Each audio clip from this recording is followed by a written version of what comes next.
Itounou Nina Josiane, épouse Edjalé, est l'invitée de Politiquement Féminin de ce jour. Nanti d'un BTS en marketing et action commerciale, notre invitée s'est frayé plusieurs chemins dans d'autres secteurs d'activité. Pour se faire entendre, elle a décidé de donner de la voix au sein de la société civile. Elle est donc coordonnatrice du domaine d'autonomisation des femmes rurales à AWLN Bénin, ONU Femmes. Josiane Worou, épouse Edjalé, est mariée et mère de 3 enfants.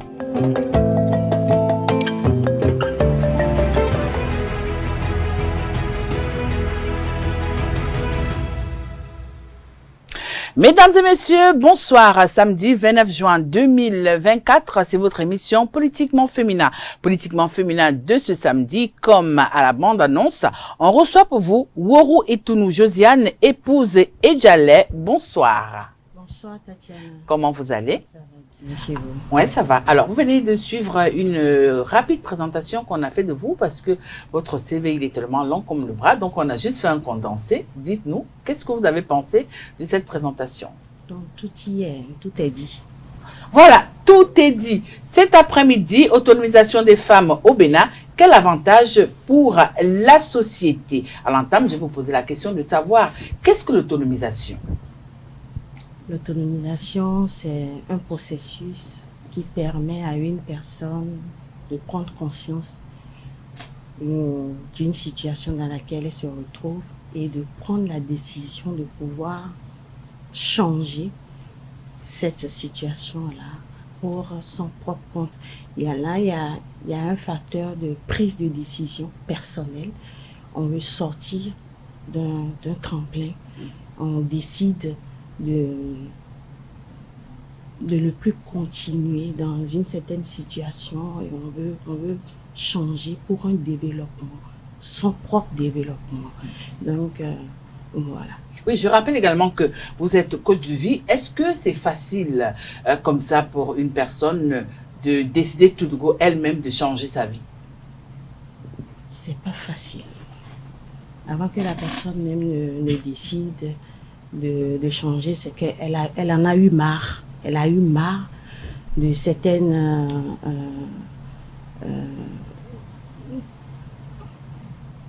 situations. Je ne veux plus répéter situation, des coups, certaines épreuves que la personne a reçues à un moment donné.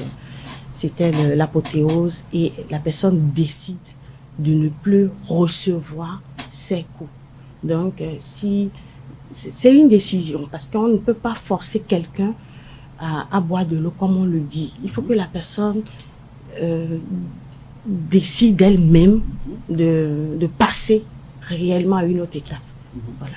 Alors, vous avez choisi de vous faire entendre dans le secteur de l'autonomisation. Pourquoi ce choix spécifique? C'est vrai que je ne veux pas étaler ma vie privée ici. C'est un choix qui me permet de m'extérioriser, de prouver que je peux faire quelque chose. Parce qu'il y a, j'ai dit, je ne veux pas beaucoup rentrer dans les détails par rapport à ma vie privée. Il y a eu beaucoup de sévices. J'ai reçu beaucoup de coups où on me disait, oui, tu ne pourras pas, non, toi, tu n'es pas né pour faire ci, tu n'es pas né pour faire ça. Donc, je dis, non, je peux prouver. Un jour, j'ai décidé de prouver que oui, là où vous m'attendez, vous ne m'aurez pas. Donc, vous vous êtes lancé un défi en quelque sorte. Personnel. Ouais. Oui, un défi personnel. Et ça me plaît, je me plais dedans. Je peux dire que ça me permet de m'épanouir, de m'extérioriser, de m'émanciper en quelque sorte. Aujourd'hui, lorsque on parle d'autonomisation, on met beaucoup l'accent sur la femme. Alors pourquoi le choix de la femme, alors que nous avons également des hommes qui ont besoin de bénéficier de cette autonomisation? Vous savez, la femme, elle est au centre du développement. Parce que même quand on parle de la famille, quand je prends le volet familial, c'est la femme qui éduque. La femme est née pour éduquer. c'est la femme qui apporte toute la douceur. La femme comprend mieux les enfants que les hommes. Je ne dis pas que les hommes ne jouent pas leur partition, non. Mais la femme est beaucoup plus présente dans l'éducation des enfants que l'homme. Et la femme, dans le développement, quand on parle même il y a plusieurs... Je ne sais pas comment je vais... La femme, elle est... Elle est le maître à penser, vous voulez dire? Elle est au cœur de tout? Elle est au cœur de tout. Elle est au centre de tout.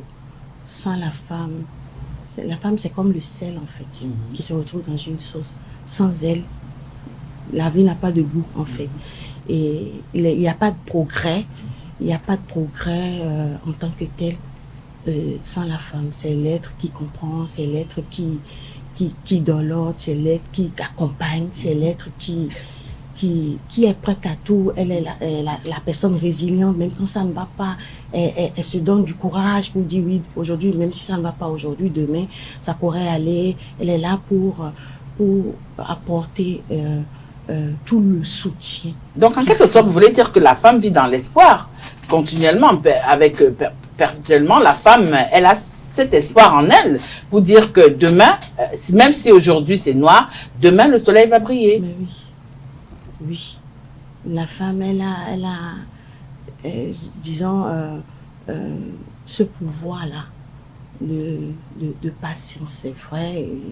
Et le pourcentage de celles qui sont un peu, disons, je vais dire folle, le pourcentage est minime. Mais la femme en elle-même, c'est l'être patient. C'est l'être qui a l'espoir que demain, ça pourrait aller. Alors, vous avez décidé, comme je l'ai dit, de vous faire entendre dans le domaine de l'autonomisation des femmes. Est-ce que la femme béninoise est suffisamment autonome aujourd'hui? Pas encore. Il y a encore des choses à faire. C'est vrai que le chef de l'État actuel a fait beaucoup. Il y a beaucoup d'actions qui ont été menées aujourd'hui avec notre président actuel, par exemple, l'accès au financement. C'est vrai, mais toutes les femmes n'ont pas encore droit à cet accès au financement. Parce qu'on parle de la zone rurale, les femmes rurales toutes les femmes rurales n'ont pas encore cette culture-là d'aller prendre un microcrédit pour se faire son petit commerce, histoire de s'émanciper. C'est vrai, il y a des actions qui ont été menées, il y a des sensibilisations qui ont été menées, il y a des renforcements de capacités sur certaines thématiques qui ont été faits. Et il y a pas mal d'actions que le gouvernement actuel a posées, mais on dit souvent chez nous, tant qu'il y a à faire, rien n'est fait. Oui, vous parlez de femmes rurales. Déjà, nous allons revenir au niveau des femmes rurales. Mais restons un peu dans les femmes qui sont en zone urbaine. Est-ce que même à ce niveau-là, vous estimez que la femme béninoise en zone rurale connaît déjà une certaine autonomisation? Ou à ce niveau aussi, il y a encore des choses à faire? Rurale ou urbaine? Urbaine. Urbaine. Je parle d'abord de la femme urbaine parce que vous avez dit tout à l'heure que vous avez mis l'accent sur les femmes rurales. J'ai dit, nous allons en revenir tout à l'heure. Mais au niveau de la femme béninoise en zone urbaine, est-ce qu'elle est déjà suffisamment autonome?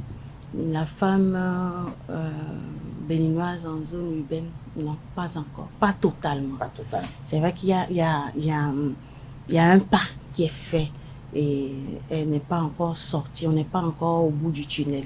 Il y a toujours des actions à mener parce que c'est des choses qu'il faut contextualiser et il faut les régler cas par cas. Parce que chaque femme a ses besoins. Et moi, mes besoins ne sont pas forcément les besoins de Tatiana. Donc, pour moi, ce qui doit me rendre autonome n'est pas forcément ce qui doit te rendre autonome. Donc, c'est des actions, c'est des sensibilisations que nous devons mener cas par cas et savoir les regrouper afin d'apporter des solutions à chaque cas qui se présentent à nous. Alors, nous savons généralement que même en zone urbaine, dans certains quartiers de Cotonou encore, nous avons des femmes qui sont encore un peu réticentes quand il faille descendre pour les sensibiliser, histoire de renforcer leurs capacités. Vous, au niveau de votre organisation, qu'est-ce que vous faites concrètement pour faire comprendre à ces femmes-là que non, quand on parle d'autonomisation, c'est une affaire de tout le monde? Au niveau de notre association Awin Béné, il y a des actions que nous... Bon, c'est vrai qu'à Awin Béné, c'est maintenant que nous sommes en train de nous asseoir et tout. Et il y a des actions que nous avons prévues sur la sensibilisation, le renforcement des capacités. Il faut que nous amenions la femme à prendre conscience de son état. Et dès qu'elle prend conscience de son état, c'est après la prise de conscience qu'elle pourra se décider à sortir de cette situation qui la met un peu hors qui la marginalise un tout petit peu. Donc, il y a ces actions-là que nous voulons mener au niveau de AUIN, la sensibilisation, comme je l'ai dit, le renforcement de capacités, et inclure aussi. Nous ne pouvons pas mener ces actions sans inclure les hommes. D'où nous allons parler de masculinité positive. Quand on parle d'émancipation, on parle d'autonomisation, nous les femmes, nous ne mettons pas les hommes de côté. Parce qu'une femme ne peut pas être autonome sans son homme, en fait. Parce que la dernière fois, comment ça? À quel niveau ils interviennent dans notre autonomisation? Il faut que l'homme accompagne la femme, qu'il accepte de voir sa femme épanouie. Parce qu'une femme épanouie, c'est lui-même qui va gagner. Parce que quand la femme est épanouie, souffre que les enfants soient épanouis aussi. L'éducation des enfants, elle va donner une très bonne éducation à ses enfants. L'homme même, il sera beaucoup plus heureux parce qu'elle va donner. Parce que quand la femme est heureuse, elle est prête à tout donner pour voir son homme heureux, pour voir ses enfants arriver à un bon port. Donc, nous sensibilisons les hommes à les accompagner au lieu de les marginaliser, au lieu de nous traiter comme des êtres faibles, en fait. Mais plutôt, il faut qu'ils nous prennent comme des hommes, des êtres avec qui on peut marcher, des êtres avec qui on peut collaborer, des êtres avec qui on peut prendre de grandes décisions et pouvoir vraiment atteindre le sommet, si je peux me parler en tête. Alors, lorsqu'on parle d'autonomisation, il y a ce côté de notre société où les us et coutumes pèsent énormément. Est-ce que c'est facile de faire comprendre justement à ces hommes-là que lorsque votre femme est épanouie, c'est plutôt vous d'abord le gagnant dans toute cette histoire? Alors, lorsque vous allez sur le terrain, maintenant en zone rurale, comment vous faites pour passer le message? Parce que c'est pas toujours facile. C'est pas facile, mais ce n'est que la sensibilisation. Et leur comprendre les tenants et aboutissants de l'acte qu'ils sont en train de poser en marginalisant la femme. Il faut qu'ils comprennent que ça ne les arrange pas. Et que l'homme... Et là, déjà, Tatiana, je peux te dire que la sensibilisation, ça commence déjà à la maison. Le petit garçon à la maison, comment nous l'éduquons? Comment il voit la petite fille? Comment le petit garçon perçoit sa petite sœur? Ou bien comment il perçoit les petites filles de dehors? Il faut qu'on lui inculque la valeur de... C'est-à-dire, il faut qu'il cesse de minimiser la jeune fille, la fille à la maison. Dire que oui, nous sommes égales. Elle est un être comme moi. Elle a les mêmes droits que moi. Et déjà à la maison, il ne faudrait pas qu'on dise à la maison, oui, toi, c'est toi l'homme, c'est toi le garçon, tu n'as pas droit à laver les assiettes, tu ne peux pas préparer, non.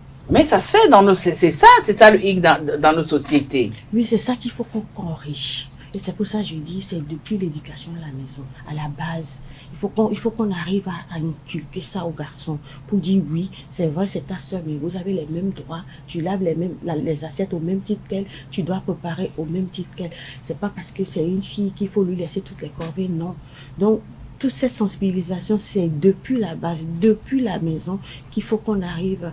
On peut, c'est vrai, et on a du chemin, mais je crois que si nous commençons petitement, il y aura un changement qui va s'opérer au niveau de la population, au niveau de la population rurale, même dans les zones urbaines aussi. Nous rencontrons une marginalisation au niveau de la fille et du garçon.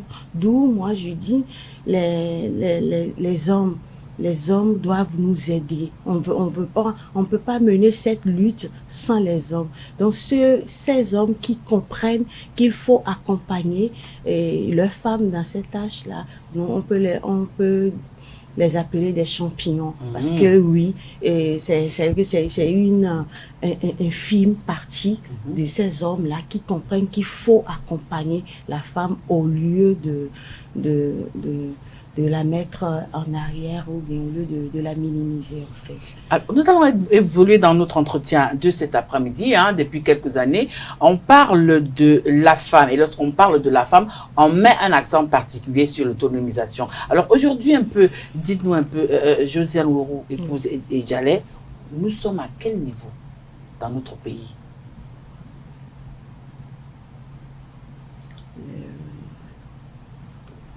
Il y a beaucoup de changements. Il y a beaucoup de choses qui ont été faites. Et là, c'est pour ça que je dis un merci aussi à notre président actuel, parce qu'il y a eu beaucoup d'actions. Aujourd'hui, c'est vrai qu'il y a des plateformes, il y a des institutions où tu pourrais aller te plaindre quand tu subis une violence conjugale, tu pourrais aller te plaindre, mais avant il n'y avait pas ça. Même quand ton mari te viole, c'est vrai que quand tu vas dire dehors que ton mari t'a violé, les gens comment ton mari peut te violer? Mais c'est des choses qui arrivent. Ah ouais? Oui, c'est des choses qui arrivent. Et aujourd'hui, les femmes peuvent aller se plaindre pour dire oui, mon homme m'a violé, et comment faire et tout. C'est vrai, il y a beaucoup de choses aujourd'hui. Et ça fait que il y a une peur qui anime ces hommes qui s'y plaisent à ces pratiques-là. Donc, il y a beaucoup de choses qui ont été faites. Il y a beaucoup d'actions au niveau du gouvernement actuel. Et on ne peut que leur dire merci. On ne peut que dire merci au gouvernement actuel. Alors, dites-nous un peu, quelle est la relation que votre organisation entretient avec l'Institut national de la femme? Oui, l'Institut national de la femme, elle est notre marraine, en fait. Bon, quand je parle de Madame Huguette Nyakadja, elle est la marraine de Awin Bénin. Donc, il y a des actions que nous menons pour, par exemple, distinguer les femmes qui ont des diplômes, qui peuvent aller devant la scène internationale. Il y a pour ne citer que ça, parce que avec l'institution de Madame Huguette, il y a beaucoup d'actions, le coaching, le développement personnel, comment la femme doit arriver à prendre confiance en elle-même, parce que tant qu'elle n'a pas confiance en elle-même, elle ne pourra pas poser les pas qu'il faut. Donc, voilà. Alors, nous avons eu le programme Toutes les filles à l'école. Est-ce que lorsque vous vous rendez dans les établissements scolaires, que ce soit au primaire, au secondaire ou même dans les universités, est-ce que vous avez est-ce que vous voyez que les jeunes filles béninoises sont prêtes à être véritablement autonomes? Est-ce qu'elles ont cette rage-là? Oui, c'est vrai qu'il y a quelque chose qui a été fait. Oui. Et là, c'est pour ça que je reviens encore à la base, à l'éducation à la maison, depuis la maison. Ce n'est pas que l'école. Il faut que nous-mêmes, en tant que parents, nous jouons notre partition. Et l'école, certes, mais la maison d'abord. Et il y a des choses qui ont été faites.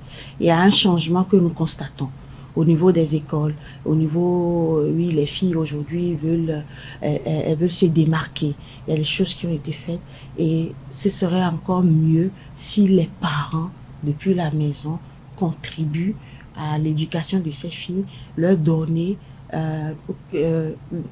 leur transmettre la confiance en soi, parce qu'il faut qu'elles apprennent à se connaître, à s'estimer, à se donner de la valeur. Vous avez l'impression que c'est pas le cas? La jeune fille béninoise ne s'estime pas encore suffisamment? Elle n'a pas suffisamment confiance en elle? C'est pas totalement ça. Il reste encore.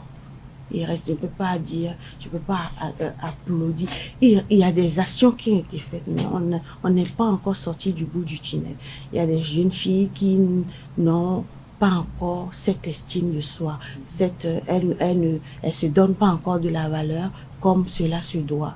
Donc, d'où je dis, les parents aussi doivent, faudra pas que les parents désertent.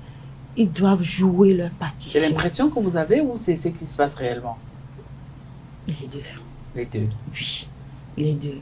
Donc, il faut que les parents jouent leur rôle, c'est primordial. Et qu'on ne laisse pas l'école joue sa partition, mais les parents aussi doivent jouer leur partition. Alors, dites-moi un peu, comment comprendre que, avec tous les mécanismes mis en place par le gouvernement et également toutes les actions que vous n'avez cessé de mener au niveau de la société civile, l'autonomisation des femmes dans notre pays, dans la société béninoise, continue d'avoir du plomb dans l'aile?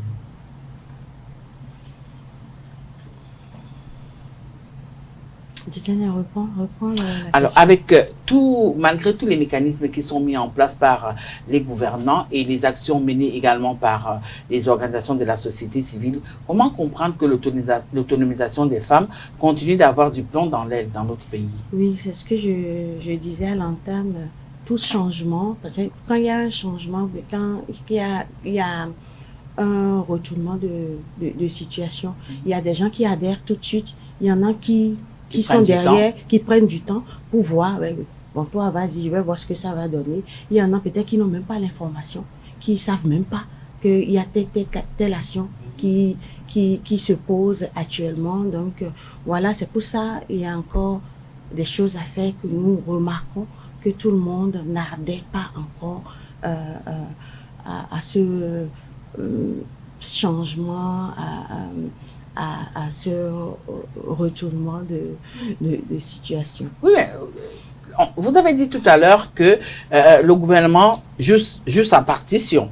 Mais au niveau de la société civile, quelle est la vôtre dans ce cas d'espèce par rapport à l'autonomisation? Est-ce que ça se limite juste à des séances de sensibilisation ou alors vous avez d'autres astuces? Non, ça ne se limite pas uniquement des sensibilisations. C'est vrai que nous avons prévu des renforts, enfin, des formations pour ces femmes-là sur des thèmes que nous allons définir pour renforcer leur capacité. Et il y a d'autres actions on a parlé de microfinance. Après avoir renforcé la capacité de la personne, il faut quand même que vous l'aidiez à avoir un financement. Avoir un financement pour commencer ne serait-ce qu'un petit commerce qui lui permet de s'affirmer, qui lui permet de pouvoir s'affranchir, c'est ça? Oui. En quelque sorte. En quelque sorte, oui. Et après ces actions, c'est l'estime de soi que la femme rurale, quand je parle, parce que on est beaucoup plus aujourd'hui, on voit que c'est la femme rurale qui est entre griffes, la femme vulnérable. Vous croyez ça? Oui. Vous mettez pas l'accent sur la femme urbaine parce que vous estimez que bon, elle n'a pas de soucis, c'est ça? Non, la femme urbaine, elle a certes de soucis, mais sauf que la femme rurale, elle est beaucoup plus marginalisée. Elle est beaucoup plus, elles sont oubliées. Et moi, je crois que ce sont des femmes qui sont beaucoup plus, qui ont beaucoup plus besoin d'aide. Elles ont besoin d'aide. Voilà. Alors, en quoi aujourd'hui le fait que nous ayons les microcrédits alloués aux plus vulnérables aide la femme à sortir de sa vulnérabilité? Mais déjà, ça lui permet d'être autonome financièrement. Et quand on parle d'autonomie financière, c'est que quelqu'un qui est autonome financièrement peut prendre des décisions qui va pour son propre développement. Donc, quand la personne a accès aux finances, elle peut contribuer aussi à l'éducation de son enfant. Et quand la personne est autonome financièrement, elle peut, c'est pas, il y a un élan de développement qui s'observe à son niveau. Et ce développement aura des répercussions positives sur la vie du couple, sur la vie de l'éducation des enfants, même dans la société. Donc, je crois que le premier facteur, c'est vraiment cet accès au financement. Et c'est vrai, donner des formations sur comment, sur l'éducation financière, comment gérer ses finances, comment gérer son budget, comment gérer ses dettes, comment gérer. Il y a beaucoup de choses que nous devons mener dans ce sens pour pouvoir permettre à la femme, oui, une fois que tu as les finances, comment tu dois le gérer pour que ça puisse te permettre d'atteindre des objectifs. Voilà, Josiane Ouroux, épouse Edjaleh, vous venez de terminer la première partie de notre émission, l'entretien avec moi. C'est à ce moment que je fais entrer la surprise de ce samedi, le loup et la louve.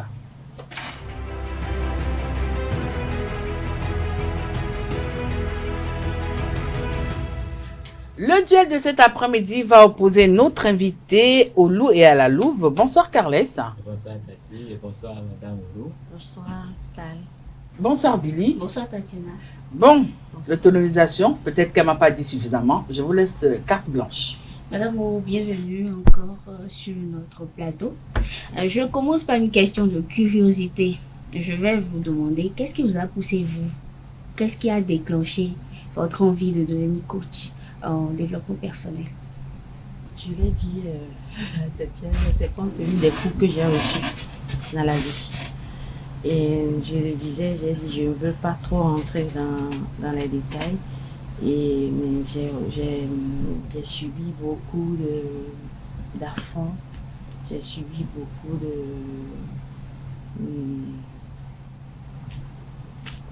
Vous avez été marginalisé, c'est ça? Non, pas marginalisé. Brimé? Brimé.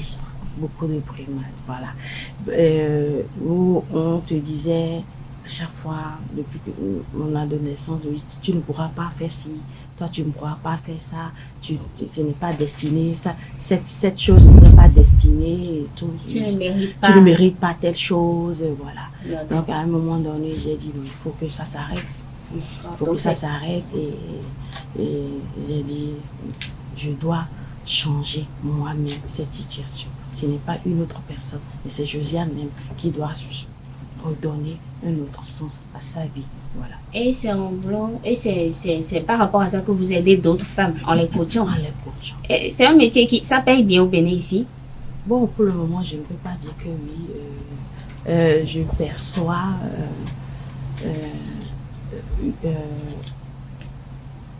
il n'y a pas un revenu financier. Le fait gratuitement?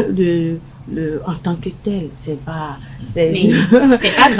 C'est pas vous êtes une bonne samaritaine, hein? Non, c'est pas gratuit, mais ma plus grande satisfaction, c'est quand je vois ces femmes-là se décider elles-mêmes et de dire oui, moi-même je peux changer ma situation. En fait, c'est ça ma plus grande satisfaction, parce que ce n'est pas, c'est vrai, il y a un revenu financier, mais ce n'est pas que ça. Quand tu vois une femme qui n'avait pas confiance en elle-même, qui n'avait même pas, elle n'a pas idée du potentiel qu'elle-même elle regorge, et que toi tu arrives à détecter ce potentiel en elle, je crois qu'il n'y a rien de plus Madame Ourou, satisfaisant que ça. Oui, c'est noble ce Monsieur que vous Kala. faites. Je respecte ce que vous faites. Je vous ai suivi depuis le début. J'ai noté quelque chose. À chaque fois, vous dites que le gouvernement fait. Le gouvernement fait beaucoup. C'est à croire que vous êtes un agent gouvernemental alors que vous êtes de la société civile. Et c'est là noté, vous l'avez dit 10 fois depuis que vous êtes sur ce plateau, l'État béninois, le gouvernement a fait. Et je me suis dit sûrement que vous êtes membre d'une structure qui est bien oxygénée par le gouvernement, sinon oxygénée par les structures étrangères qui, au nom de l'émancipation de la femme, introduisent des idées qui ne sont pas encore reçues chez nous dans notre société, ce qui est très très décevant pour nous. Et quand moi, on parle d'autonomisation de la femme, c'est bien beau, mais est-ce qu'il peut y avoir autorisation de la femme sans autorisation de l'homme? C'est notre société qui doit être autonomisée. Je me dis simplement que c'est une astuce pour se faire son petit beurre. Je peux me tromper, mais comment pensez-vous qu'on peut faire l'autonomisation de la femme en laissant de côté l'homme? Même si vous avez dit qu'il faut le soutien de l'homme, je ne parle pas du soutien de l'homme. Est-ce que la femme peut être autonome si l'homme ne l'est pas? Déjà, je ne fais pas partie d'une institution gouvernementale. Je sais. Je le sais. Je le sais.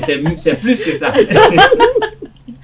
Donc, il y a aucune organisation internationale aussi qui est en dessous. Donc, je parle sur ce que je constate, ce que je vois à la télé comme vous.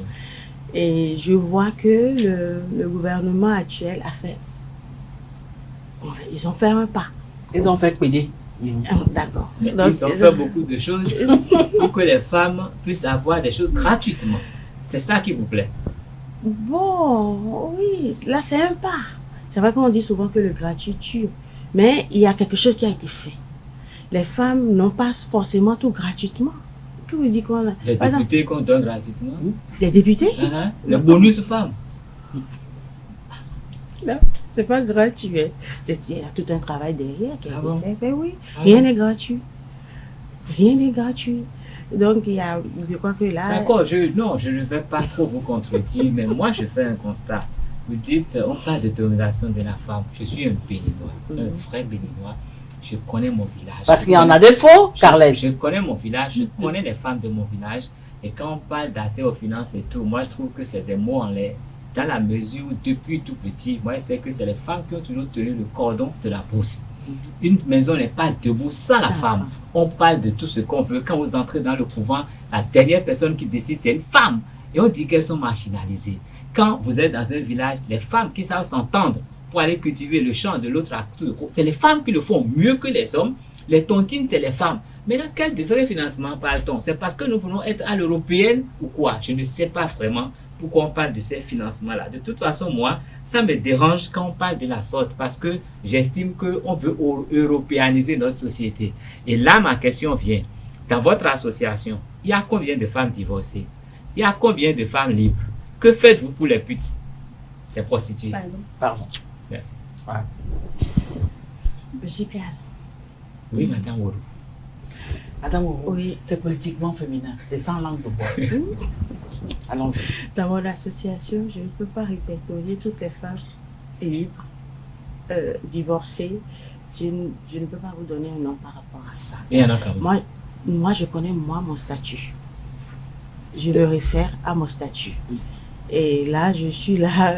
Mais vous travaillez avec des femmes comme vous, même si vous vous référez à votre statut, forcément vous avez une idée de type de personnes, de femmes qui viennent chez vous.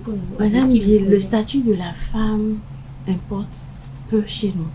Ce n'est pas ça en fait notre problème, mais c'est une femme qui est divorcée, c'est un choix qu'elle a opéré. On ne peut pas lui demander ou on ne peut pas lui jeter la pierre pour dire mais pourquoi est-ce que parce que tu es divorcée, tu ne peux pas faire partie de notre association. On ne les condamne pas. Ce n'est pas pour les condamner, madame. Vous n'avez pas compris. Okay, ce que je vous dis, quand moi j'étais plus jeune, quand une femme se mettait en pantalon dans la rue, les hommes ne disaient rien. C'est les femmes qui la huaient.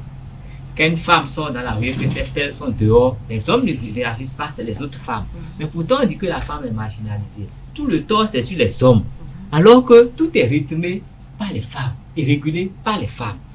Et depuis que plusieurs associations internationales ont investi le pays avec les idées d'émancipation de la femme, je trouve que la femme béninoise, elle est émancipée à mon avis, elle est très émancipée même, parce que je reste dans ma culture, je reste fidèle à ma culture. Mais quand on le dit comme ça, on fait la promotion de ces jeunes femmes qui, à visage découvert, sont sur le trottoir tous les soirs et elles sont de plus en plus nombreuses. Ça, c'est le prix de l'émancipation de la femme. On fait, avant, pour qu'une femme divorce, c'est tout un problème. Mais aujourd'hui, avec ces nouvelles idées-là, on divorce comme on le veut. Donc, il y a un fléau. On dit l'émancipation de la femme. Mais moi, à mon avis, ça dégrade notre société.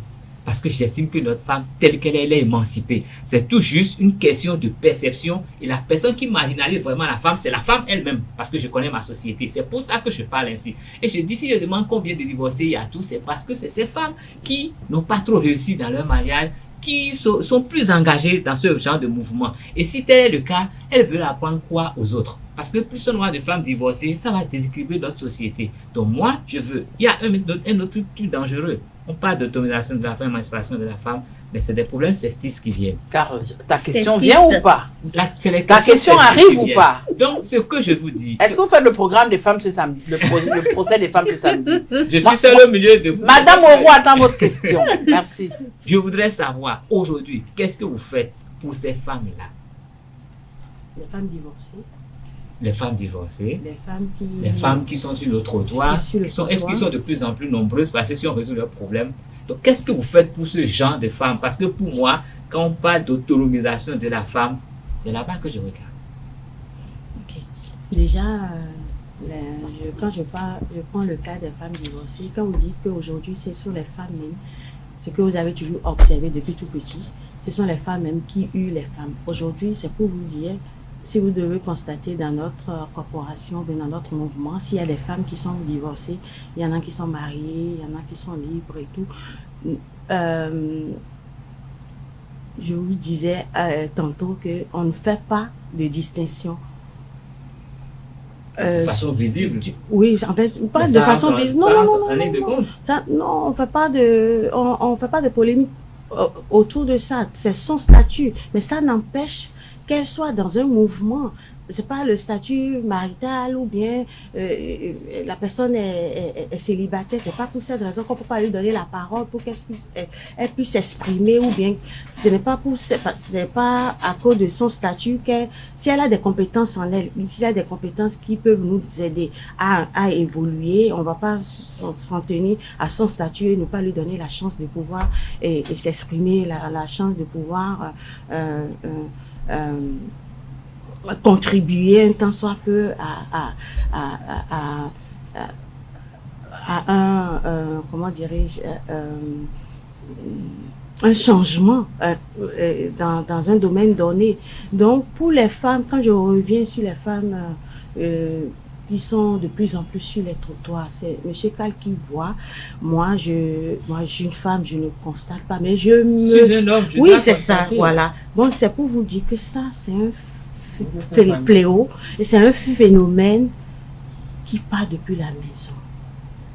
Là, le gouvernement, vous voulez que le gouvernement ait recensé toutes les jeunes filles qui font le trottoir? Je sais pas comment on peut, je sais pas, ça c'est un truc qui interpelle les parents.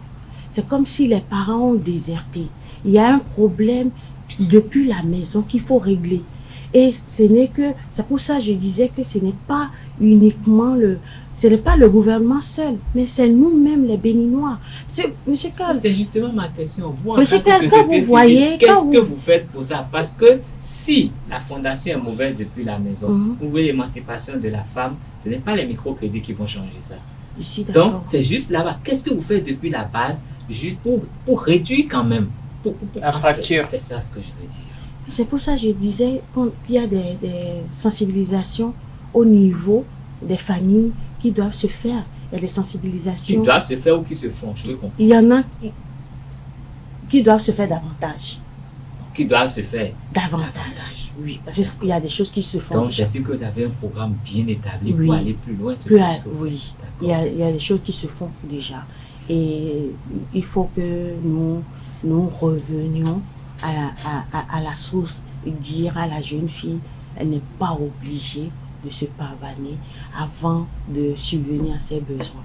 Moi, je dis toujours, c'est parce que la jeune fille qui va se pavaner, celle qui est au bord du trottoir, elle ne mesure pas toute la potentialité qu'elle a en elle.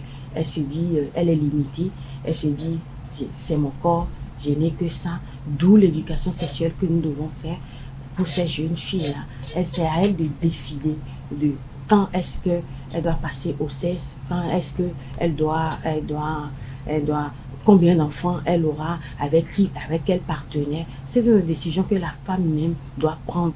Ce n'est pas une autre personne qui doit prendre cette décision à sa place.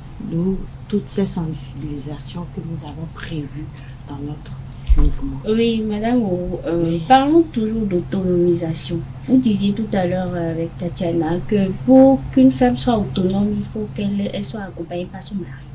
Vous avez dit ça. Oui. Voilà. Et pour les femmes qui ne sont pas mariées, les femmes qui sont célibataires et même les divorcées, est-ce qu'elles doivent attendre? Ou même la jeune fille, elle doit attendre qui? Elle n'est pas encore mariée. Elle ne sait peut-être même pas encore qui va lui porter, va lui mettre la bague au doigt. Elle fait comment pour être indépendante, puisqu'il n'y a pas encore d'homme là? Quand je parle de la femme qui doit être accompagnée par son homme, je parle de la femme qui est mariée. Maintenant, la femme divorcée, elle est autonome. Elle n'a pas de griffe, de corde au cou. Elle peut prendre ses décisions elle-même. Elle prend ses décisions selon ses aspirations à elle, selon ses objectifs qu'elle-même s'est fixée. Et la jeune fille alors? La jeune fille aussi, pareil. Parce que là, raison de plus, moi je dis toujours, je dis par exemple à ma fille, je dis, mais c'est à toi-même de faire ton plan de vie. Tu dois savoir à quel moment tu dois être à telle étape, à tel moment et tout. Donc chacun doit avoir son plan de vie, chacun doit avoir ses objectifs à atteindre. Maintenant, quand je parle de oui, l'homme doit accompagner la femme, je parle des femmes mariées. Oui, parce que vous mettiez seulement l'accent sur ça tout à l'heure, c'est pour ça que je parle des femmes mariées. Et c'est là où il y a beaucoup de cas que nous observons où l'homme ne veut pas que la femme travaille, l'homme ne veut pas voir sa femme s'épanouir et ne veut pas voir la femme s'extérioriser. C'est pour ça que je disais que ces hommes, au lieu de penser comme ça, qu'ils accompagnent les femmes dans leurs aspirations, dans ce qu'elles aiment faire, dans les choses où elles se sentent beaucoup plus à l'aise. Parce qu'une femme épanouie, c'est un foyer épanoui. Voilà. Une fille épanouie. C'est un foyer épanoui aussi. Madame Orouche, oui. J'espère que vous êtes une femme épanouie. Sinon, j'ai l'impression, sans reconnaître vraiment, que vous êtes une femme épanouie. Et cela suppose que votre mari vous accompagne. Est-ce que vous pouvez nous dire quelques mots? Je suis épanouie, je vais le dire. Moi, l'épanouissement chez moi, c'est quand je me plais à faire ce que j'aime. J'ai la passion. Par exemple, pour mon entreprise, aujourd'hui, je me suis battue pour être à ce niveau aujourd'hui. Et à des moments donnés, j'ai été résiliente par rapport à certaines situations. Et ça a redoré mon blason. Et je suis fière de moi-même. Fière de moi-même. Votre parcours. De mon parcours. Et c'est un fait. Mais oui. Est-ce que monsieur vous accompagne? Il m'accompagne. Comment? Sur plusieurs domaines. Vous imaginez, monsieur Cal, que je laisse mon foyer et que j'aille à l'extérieur pour faire 3 semaines pour participer à une foire. En ce moment, qui s'occupe des enfants à la maison? C'est lui. C'est-à-dire, c'est lui qui s'occupe des enfants à la maison en ce moment. Donc là, il y a plusieurs... je ne veux pas étaler ma vie privée. J'avais déjà dit à madame... Non, mais ça lui fera plaisir quand même de oui, savoir que oui. vous remarquez ce qu'il fait. Vous bien, vantez, que ses- il fait. vous vantez son accompagnement. Flatter son fait- orgueil. En plus, c'est pas donné. Hein. Très peu de femmes parlent de leur mari avec aisance comme vous le faites. Hein. Peut-être je me trompais, Billy, ou J'ai dit bien. que j'ai l'impression, et ça Marié. se vérifie, et je voudrais bien que vous fassiez honneur à ce monsieur Edjale, c'est ça? Edjale. Oui, Edjale. Edjale. Ça, Edjale, c'est de oui. quel... Il est togolais. Ah bon. Oui. Parlons de calme. Alors, j'aimerais savoir, c'est aussi un avantage, ça fait partie alors des avantages d'être une femme autonome. Le fait de se marier à un togolais. Non, le fait d'avoir son avoir un mari qui qui l'accompagne. accompagne. C'est quoi? En bref, c'est quoi les avantages d'une femme pour une société? C'est quoi les avantages d'une femme autonome? Les avantages d'une femme autonome. Autrement dit, je vais mieux poser la question. Quel est l'avantage de la société d'avoir des femmes autonomes? Plus de femmes autonomes. Plus de femmes Est-ce que autonomes. femme autonome, c'est quitter foyer, ne pas respecter le mari? Non, non, Et Carl, il c'est faut pas. laisser Il faut répondre à laisser la Madame question. Ouourou Ok, vous pouvez répondre. oublier ma question. Oui. Vous posez la question.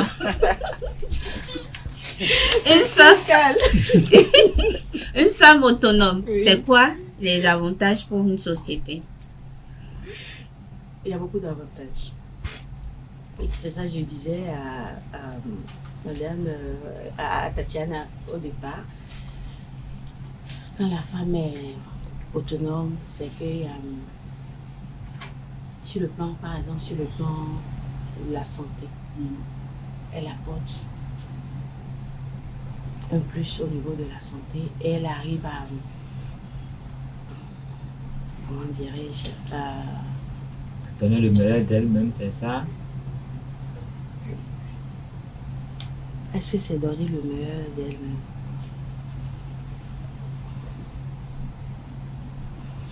Elle a, Elle prend certaines initiatives, c'est ça? elle prend certaines initiatives au niveau sur le plan de la santé et elle, quand je prends aussi le plan de l'éducation, la femme qui est autonome éduque mieux ses enfants. Et la femme qui est autonome, je dirais, elle est beaucoup plus... elle prend ses décisions, si elle est autonome et financièrement aussi, elle prend ses décisions sans forcément l'avis. Mais oui. Monsieur Cal, quand vous Sans parlez... la vie. Oui, sans l'avis. Non, Quand... je vous arrête pas. Continue. Vous avez dit oui. Non, quand la femme est autonome, elle prend ses décisions. Par exemple, si je décide de m'acheter, par exemple, un carré. Oui. Oui, je dis à mon mari, oui, je veux m'acheter. Bon, vous avez pris son avis. Vous hein. disiez sans la vie tout à l'heure. C'est ça qui me fait peur. Si Mais moi, oui, j'ai ça- Ah, Oui, c'est J'ai la ça. vie de qui? de toutes les façons, le loup et la louve. Je crois J'ai une que. dernière question pour elle quand même. Si tu permets, ça. Oui, vas-y. D'accord. J'aime beaucoup les femmes. Mais les femmes aiment se plaindre. Et je sais que les femmes sont au centre de toutes les décisions. Oui. Quand un homme prend une décision à la maison, si ce n'est pas la femme de la maison qui l'a poussé à prendre cette décision, c'est la femme de dehors qui est soit sa maman ou sa maîtresse. Ce qui veut dire que tout est organisé et rythmé par les femmes. Au bout du rouleau, on veut quoi? Les hommes sont manipulés. Les femmes manipulent les hommes et les femmes veulent l'autonomie. Alors que je sais que moi, ma maman vient d'une famille où il y a toute une concession pour les femmes divorcées. Est-ce qu'il y a une question Je dis- derrière oui, cette il y a une question. rhétorique-là? Il y a une maison pour toutes les femmes divorcées. Donc, la femme qui divorce, elle a quelque part où elle peut venir. Et je connais la plupart des femmes divorcées qui ont l'autonomie financière. C'est des femmes qui, dans l'éducation de leurs enfants, leur inculquent pas cette valeur de s'attacher à son foyer. C'est que au moindre pépin, vous pouvez déguerpir. Est-ce que c'est quoi le type de femme émancipée que vous souhaitez pour la société de demain? Celles qui vont rester éduquer les enfants ou bien celles qui seront toujours dehors? Être dehors, ce n'est pas aller en formation pour 3 semaines et venir. Ça a tout son sens. Quel type de femme émancipée vous nous proposez pour un Bénin meilleur? Monsieur Cal, Madame Ouro. moi je dis toujours quelque chose. quand la femme n'a pas reçu quelque chose, elle ne peut pas donner. Merci. D'accord? Et quand vous dites que chez vous, par exemple, que vous avez une conception où c'est les divorcés qui viennent, c'est vous-même qui encouragez ça. C'est vous-même qui encouragez les divorces de l'autre côté. Parce qu'elles savent qu'elles ont un emplacement réservé pour elles. Je suis content que vous le disiez. Oui, parce que moi, quand je prends mon cas, je dis, je ne veux pas parler de ma vie privée, mais moi, le jour où on me donnait ma dot, mon père m'a dit, tu n'as plus de chambre ici. Voilà, c'est ce que mon père m'a dit. Donc, tu n'as plus de chambre ici. Ça veut dire que tu te débrouilles pour garder ton foyer. Voilà. Merci. Donc, c'est pour dire que les femmes, moi, ma mère... Est-ce que vous partagez ça avec les femmes que vous faites? Mais oui. Carl, c'était la dernière question. On va laisser Madame Oro répondre et mettre fin à l'émission. Allez-y, Madame Oro. Donc, moi, j'ai beaucoup de femmes avec qui je travaille. Et moi, je les encourage, je dis toujours, c'est vrai que nous, les femmes, quand on a un peu d'argent, on se prend la tête, on se dit, bon, oui, j'ai l'argent, je peux tout me permettre et tout. Mais moi, je leur dis toujours, non, l'argent ne fait pas tout. Certes, tu gagnes un peu aujourd'hui, parce que moi, je travaille beaucoup plus avec les femmes de ma communauté, et quand elles perçoivent leur argent, il y a des plaintes. Au départ, il y avait des plaintes qui venaient de la part de leur mari, où aujourd'hui, comme elle a perçu son argent, elle lui manque du respect, elle n'arrive plus à faire ses devoirs conjugaux. Moi, je lui ai dit non, c'est pas parce que tu as pris ton argent que tu ne dois pas respecter le mari à la maison, que tu ne dois faillir à tes devoirs. Moi-même, je l'ai dit, moi-même, je suis sur le toit de quelqu'un, malgré tout ce que je fais, je joue ma partition à la maison. C'est ça qui fait que vous ne m'entendez pas. On dit souvent que la poule transpire. C'est parce qu'elle a les plumes qu'on ne remarque pas. Donc que chaque femme puisse prendre conscience et qu'elle puisse jouer correctement sa partition, qu'elle ne dise pas oui, aujourd'hui je suis. L'autonomie ne veut pas dire une vie de débauche, non. On peut concilier l'autonomie et la vie de couple. La vie de couple et avoir une vie décente. Moi, je dis l'argent certes, mais il n'y a pas que l'argent dans la vie. Voilà, merci le loup et la louve. Je sens que elle a transpiré, mais comme elle est une poule, nous n'avons pas vu la transpiration. Alors, Madame Oro, nous sommes arrivés à la fin de notre émission. Très rapidement, votre mot de fin avant de passer la parole à Carl pour la conclusion. Je vous remercie pour cette opportunité que vous m'avez offerte. Et je dis toujours l'éducation. Si nous devons avoir des filles autonomes demain, et là, il y a des questions que Bill elle a posées que je n'ai pas pu répondre. Si nous voulons avoir des femmes autonomes demain, c'est depuis l'éducation de la petite fille. Qu'est-ce que nous lui donnons comme référence? Quelles sont les valeurs que nous inculquons à ces filles à la maison? Et c'est ça qui va nous permettre demain de ne pas les voir au niveau des trottoirs. Même si il y a des coups de la vie, il y a des choses qui nous arrivent, ce n'est pas la meilleure solution en fait. Il faut qu'elles sachent qu'elles ont plus que de se pavaner, quoi. Il y a des choses qu'elles peuvent faire plus que ça. Donc, il faut qu'on comprenne que l'autonomie ne veut pas dire manquer de respect, avoir une vie de débauche, l'autonomie n'est pas synonyme de faillir à ses devoirs. Donc, voilà ce que j'ai à dire. Ok, Madame Josiane Oro Ejale, vous avez un master en marketing et action commerciale et vous êtes engagé dans la société civile, vous êtes coach en développement personnel. Je suis entrepreneur aussi. Entrepreneur, voilà. Et aujourd'hui, nous avons échangé autour de l'autonomisation de la femme au Bénin, les avantages que vous avez essayé de nous présenter. Et j'ai pu remarquer que vous saluez l'effort que le gouvernement fait pour l'autonomisation de la femme béninoise, que vous voyez qu'il y a beaucoup de choses, beaucoup d'avancées et que le reste du travail est au niveau de la cellule familiale et de la société civile, à commencer par l'éducation de la jeune fille. L'éducation de la jeune fille qui n'est pas exclusivement celle de la jeune fille, mais l'éducation des enfants en général pour que la perception de la jeune fille change et que la jeune fille elle-même se perçoive autrement et que c'est à ce seul prix que nous pouvons avoir des femmes émancipées. Donc, vous l'avez dit en fin d'émission qu'il est important que les femmes sachent qu'elles ont plus de valeur, plus de potentialité que leur corps. Elles peuvent faire tout ce que les hommes font, mais dans un ménage, dans un foyer, il faut savoir jouer sa partition, respecter son rôle. Vous êtes arrivé à toutes ces activités parce que vous-même, vous avez reçu des coups dans la vie et à un moment donné, vous avez décidé de briser le tabou.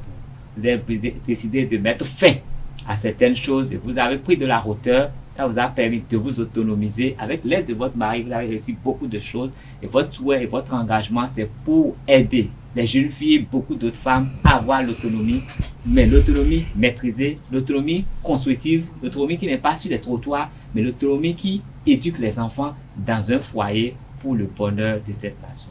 Voilà ce que j'ai pu retenir de vos propos de cet après-midi, Madame Bourou. Fidèlement rendu. Oui. Voilà, nous sommes arrivés à la fin de notre émission de cet après-midi, l'autonomisation des femmes au Bénin. Quel avantage pour la société? Et nous avons reçu pour vous Worou Itounou Josiane, épouse Edjalé. Elle est entrepreneur, membre de la société civile. Bref, elle a un CV long comme le bras. C'est un plaisir de partager ce plateau avec elle et avec le loup et la louve. Merci à vous tous les deux. On se retrouve le samedi prochain quand il sera 16h. C'est toujours sur ESAE Télévision, la télévision de l'excellence.